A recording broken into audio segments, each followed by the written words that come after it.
Hello there, and you are there, and again, I am most definitely here. This is Killin time, and today, not so much a fresh update as such, but something that I think we should have a little bit more of a look at. The blog that, of course, I did highlight, I think, on the last video, that's available on Twitter and on Facebook, called Innocence Fraud Watch. Looks at a lot of different cases that would cover the movement itself, but the blog themselves, they actually put up an update during the week with regards to one particular lie told by Scott Forbes, the author of A Long Walk to Justice, about the Luke Mitchell case. I would like to focus more on one of those points today, so rather than just kind of drifting about and being sidetracked like I always am on these videos, I do want to home in on this one thing, perhaps share a little bit of the blog as well. Won't regurgitate it, will share a link in the comments so you can have a little look at it yourself and take part, so to speak, but we'll get into that. And we'll just, as I say, focus on this one point.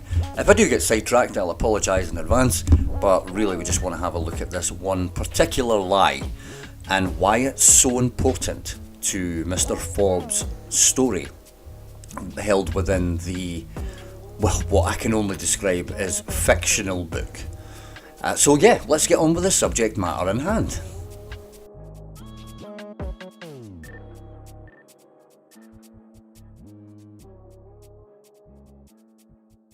So focusing in, as I say, on one particular detail held within Scott Forbes' book.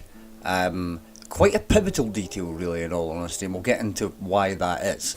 When it comes to the, should we say, legitimacy of the claim itself, I mean, well, there's no easy way to put it.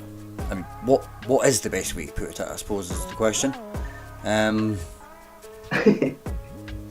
It's absolute nonsense. It's absolute unadulterated garbage. So, to most of the guys who have been keeping up to this anyway, you're probably aware that this particular fact within Mr. Forbes' book is a lie. But for those who kind of were here for more information, I know a couple of guys came in, just to cover everything. Maybe you can maybe the guys who've had some experience with arguing this, either with, I imagine, Mr. Forbes or Luke Mitchell supporters, can leave your comments below as to how this was answered. So really, just to go into it first, I suppose I do have to quote Mr. Forbes' book. So let me read out a little part of this here. So, as a teenager, Joseph Jones found his father in the garden, who had committed suicide by hanging himself. It was reported that Joseph was never the same again, and that he partly blamed his sister for his father's suicide. The night before Mr. Jones hung himself, a 9-year-old Jodi walked into an adult party, quotation marks there, in the living room of her house. She ran out of the room grabbing a large bottle of vodka in protest. The following morning, Joseph found his father in the garden. So, as I say, that paints quite a picture there. A 9-year-old taking a bottle of vodka after walking in on an adult party. Definitely paints a picture as to the dysfunction within a household that would have something like that. But the reality is, it isn't true, because, as I'm sure some people are aware, but some others may not, what we did state in the video as well, because we were able to confirm, was that Jodi Jones wasn't actually, in the country. Sorry, Don't know how that fell out your head. She was in Bulgaria with family members, aunts, uncles, and cousins. Now, for me, then that calls into legitimacy that and the party as well. No, I don't believe the party happened either. She wasn't there, so she couldn't have been there to steal a bottle of vodka, which then means that Joseph Jones' motive is shot out of the water as well. Why would he then hold a grudge? And again, it's well, I believe it was put best by Sandra. It's absolute nonsense. It's absolute unadulterated garbage. Now, why this is important, as I say, is because it does put a linchpin, so to speak, a kind of the main building block with Scott Forbes' idea of guilt as far as Joseph Jones is concerned in the murder of Jodi Jones. He does put his emphasis obviously on the mental issues that this has caused. Now, I'd have no doubt at all that losing your dad in any way, shape or form can, cause some kind of mental issues. But to that, I would, I can only empathise at the end of the day. But to then kind of mix in that with this idea that there was a grudge and there was a reason behind it, it's wrong, really, isn't it? And there's been no revision to any of this. Will there be, Mr. Forbes? Absolutely not. There's been doubling down from what I know and what I've seen. So really, I mean, it's the case with everything, isn't it? Doubling down. Even in the face of the rebuttal and the fact that we can see this story couldn't have happened. There are other elements of the book as well which kind of all tie into it, but that's the main point that's really followed in the blog. I will cover the blog again as well, and as I say, I will share it in the description because it does give you a little element there to get involved. So what will I do for now, obviously, but I suppose now we'll cover a couple of the other things that are in the book actually, or just a couple of other points. But the main point here is this, and I can't stress enough that it is really an important fact, mainly because this is painting not only a picture of the Jones family, but the reality of what Mr. Forbes would like to paint in terms of who was guilty and why. If we can show that the one part is totally untrue, because Jodi wasn't there when to discover her dad when he had committed suicide. It's fundamental. It just shows the untruth, the lies. I'm being too polite here. At the end of the day, it's all lies. Now, why?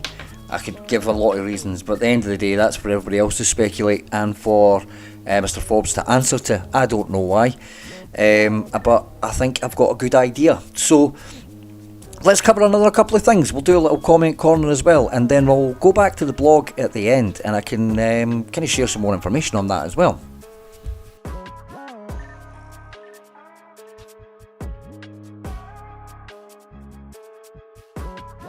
In fact, before I move on to that, because it is a very small point and more of a back to the kind of argument I had before the video before.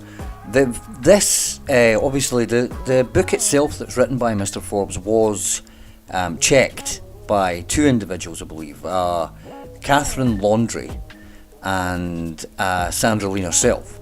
So although I do obviously say that Mr. Forbes is telling lies here, this does fall on two other people as well, because if you fact check a book that's then got lies in it, then you are culpable. You did not do what you were supposed to do, or you are culpable in the lies. Again, it's pick one. At the end of the day, I'm not going to try and get inside someone's head, but it is that you don't make a mistake by putting a lie such as this in a book. Again, I'll go back, the innuendos, the picture it paints in terms of a 9-year-old stealing a bottle of vodka. I mean, that really does sound crazy. But there we go. That is the whole. It's there for a purpose. It's there to then try and paint what Mr. Forbes wants as the story, which is that, you know, the projection of everything that was reported on Luke Mitchell actually goes the other way, when really projection seems to be, I notice you guys using that word all the time. I think it was one that Mr. Forbes uses and then everyone's kind of took on board, which I can find quite funny actually, to be honest with you. But really, as I say, it falls on all three, more so Mr. Forbes, because, you know, he's, for what on the face of it, making up the lie itself. You know, Jodi was in Bulgaria, as we say, so there's no way the story's true. Again, at the end of the day, you got to pick one, but I know where I lie. I'll let you guys make your decision. The other thing I wanted to point out really is in terms of the ever-changing stories, like I was talking last time. The thank you to those who've been sending me information and whatnot, and the relative things that I've been kind of comparing. Timelines are things that always seem to amaze me. In Mr. Forbes' book, he does, you know, kind of have a piece in it where the tragic, well, to quote again, the tragic and horrific murder of 14-year-old Jodi Jones will live with me forever. From day one, my sole motivation and involvement in this case has been to find justice. Now, I would argue the case that that's not true.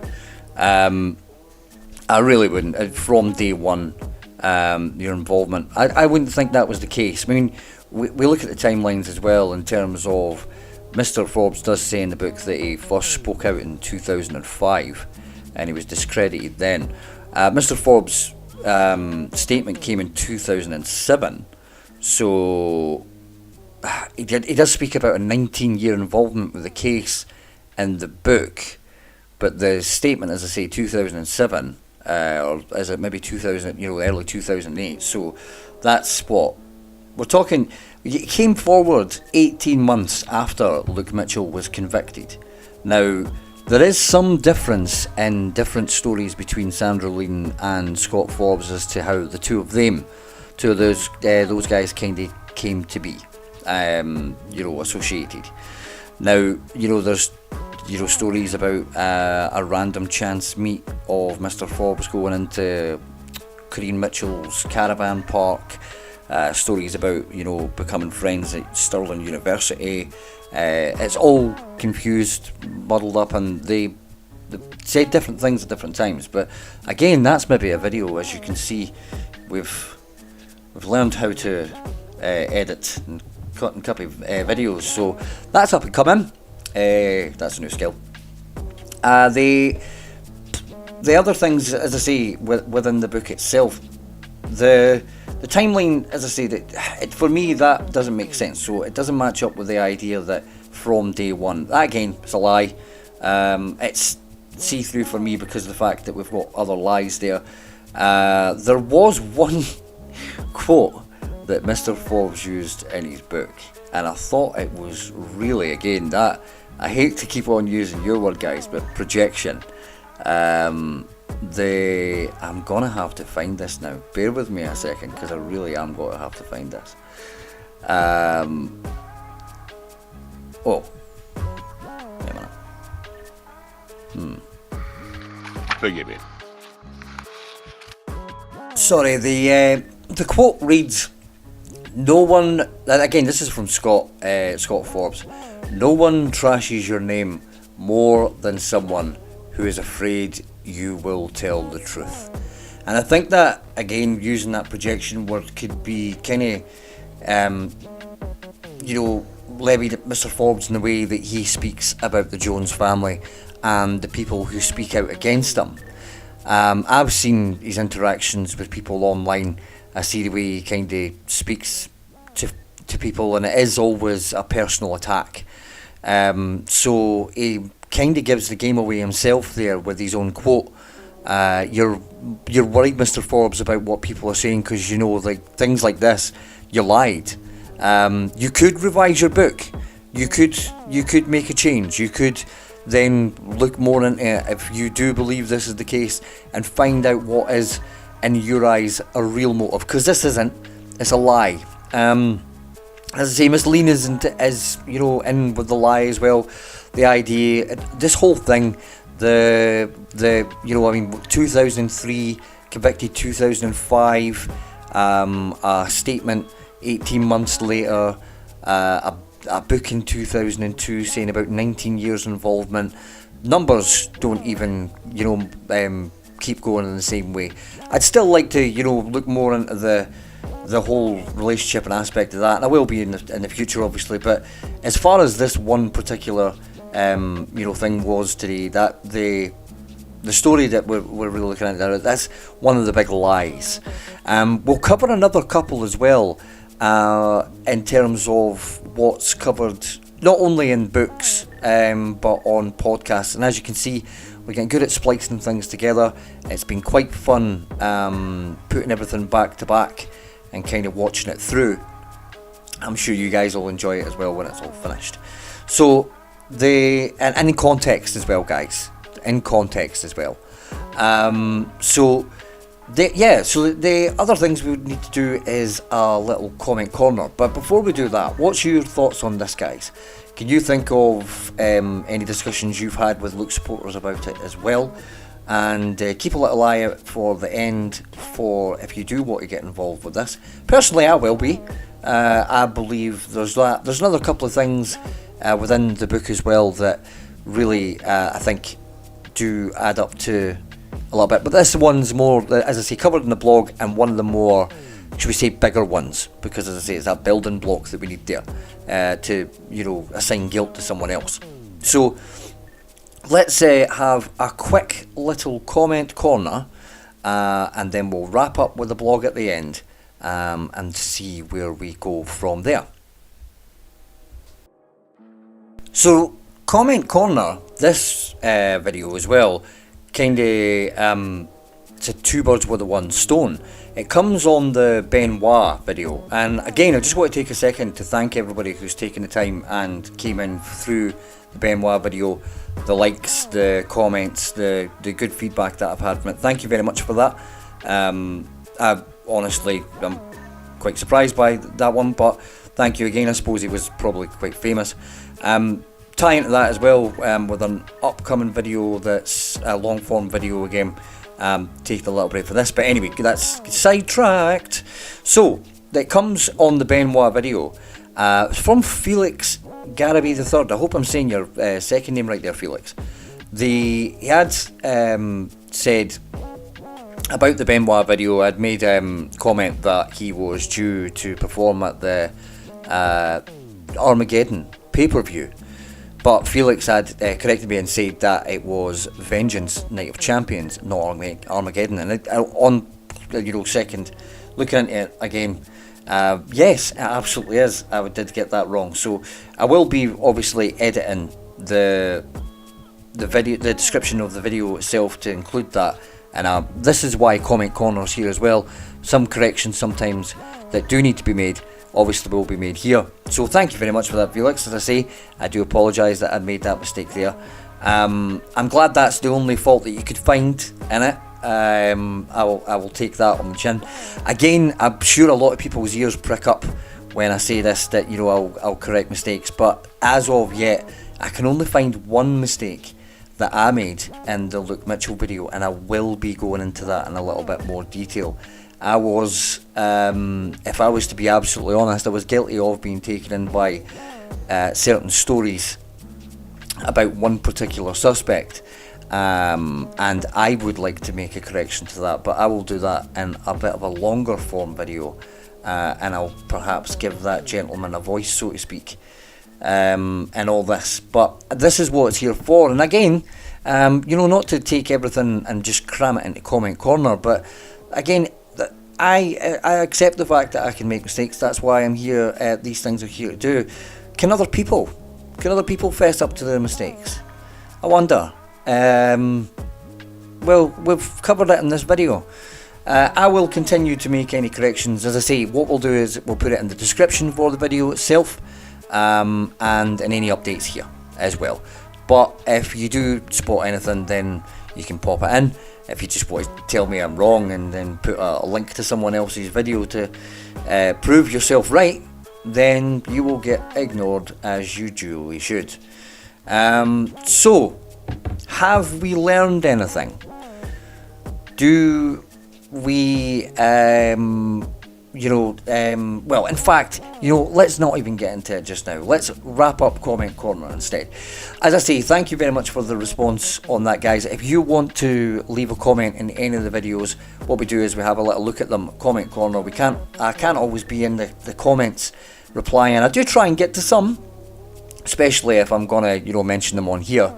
But I'm not in the comments all day, and as you can probably see by the Luke Mitchell video, there's over 360 comments in there. I'm not sifting through all that, on a daily basis. So as I say, if you leave a little comment here, we do highlight maybe one or two.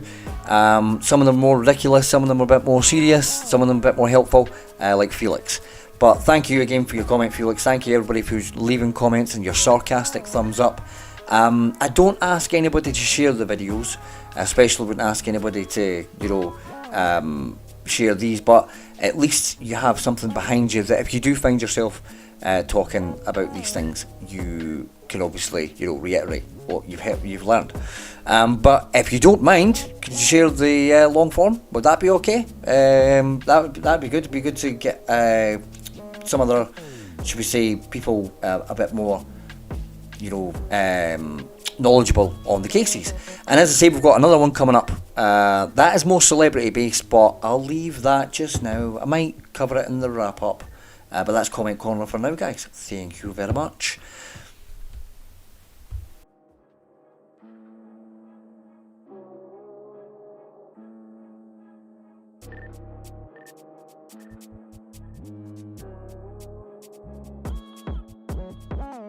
Get your pens out, you're going to know what to do with this.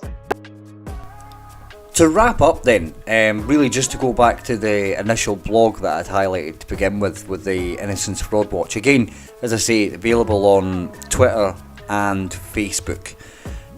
What they had done is they looked at that paragraph in question that I read to you with regards to the adult party and the bottle of vodka, and really put things in place where if it's something that, like me, you think is totally out of place and just absolutely wrong, then you can raise that with Amazon themselves. So in a handy kind of, something you can really just copy and paste really from the blog itself, again, which I'll share, and all the information as to where that needs to be sent, the paragraph itself, the reasons for it being defamatory, really it just looks at the whole thing there.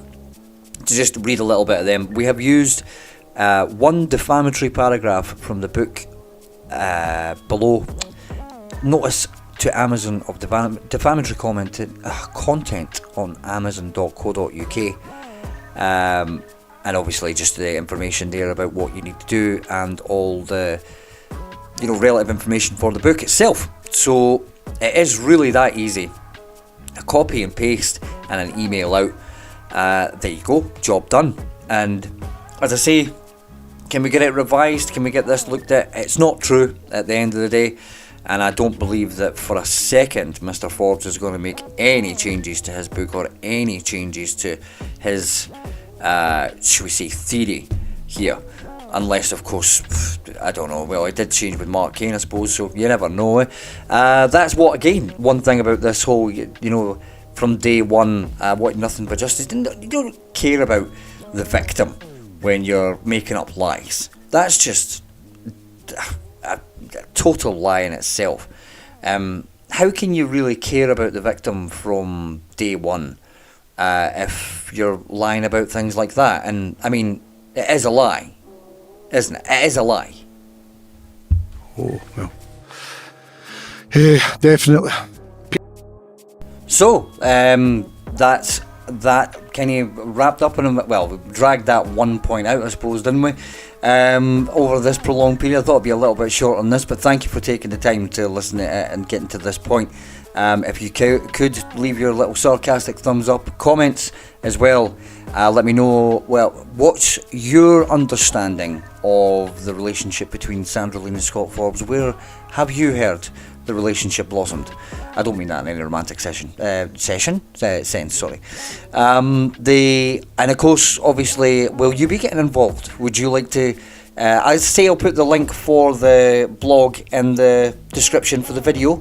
You can obviously copy and paste, little email across to Amazon, and you can get involved. I will be. I absolutely will be. I think it's only right because this is a false statement, and given the amount that of weight that's put on this one fact alone, supposed fact, then yeah, I think it's more than right that something's done about it. I think all the liars need to kind of be called out for what they are, and the antics, the behaviours. As I say, well, at the end of the day, Mr. Forbes' book is full of, well, it's full of nonsense. It's lies, which really, when you look at it, again, other people put things better than me. What would you say to it? Naughty. Absolutely not true.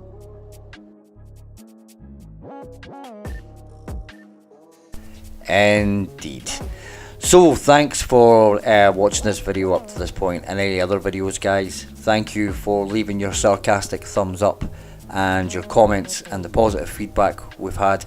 Again, thank you to everybody that's sharing information with us that they find via Twitter at What They Found, and now on Facebook as well. That first day on Facebook was the internet's fun, isn't it? That's maybe a video I can do in the future as well, but that's nothing urgent, and it was more comedy than anything else. That was a fun conversation. So the cryptic, thank you, as I say, for your sarcastic thumbs up and your comments. Please continue to stick around, subscribe, guys, if you want to stay in touch with this case, or if you want some things that are unrelated but just in terms of the Innocence Fraud movement, in terms of PR spin and the way certain people are treated. It's kind of what we're going to be covering in terms of that. The next case is a glaring issue with that, but again, without teasing too much, we'll get into that at other points. Again, thank you very much, guys. What we'd say is find us again on Twitter and on Facebook. You obviously know where we are on YouTube. And, well, leave a comment, but don't be a Derek, and enjoy the rest of your day. Bye.